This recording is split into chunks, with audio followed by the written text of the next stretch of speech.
qui s'est passé, c'est que dès le début, il y a eu un choix stratégique assez fort, qui a été de dire on fait du chômage partiel de manière massive, et c'est pour préserver les emplois, la survie des entreprises et les contrats de travail.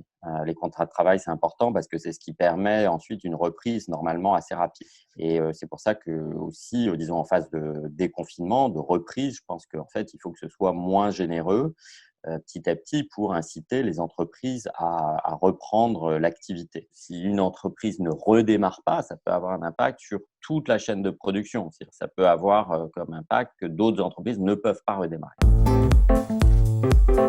Aujourd'hui, la France, sur des emprunts à 10 ans, emprunte à des taux qui sont proches de zéro. Donc le coût est très faible et donc ce que ça signifie, c'est qu'en effet, on va avoir à peu près on va passer de 100 à 115 points, de dette sur PIB. Donc c'est pas une bonne nouvelle en soi, mais cette dette, elle est soutenable. Pour le moment, il n'y a pas eu d'augmentation très forte du chômage. Elle va venir à l'automne. Les Français n'ont peut-être pas pris conscience encore qu'on était dans une crise économique très forte.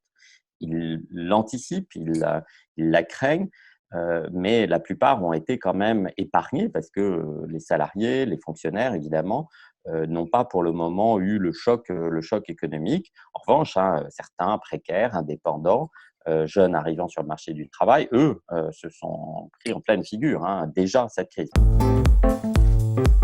Il y a eu une épargne très, très, très importante qui s'est constituée pendant le confinement et même maintenant, puisque les salaires en grande partie ont été préservés et que la consommation a fortement chuté. Donc il y a une grosse épargne et la grosse question, évidemment, c'est de savoir qu'est-ce que les gens vont faire de cette épargne.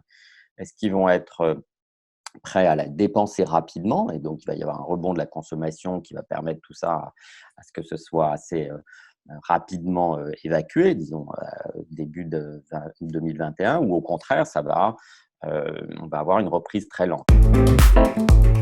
Sciences Po.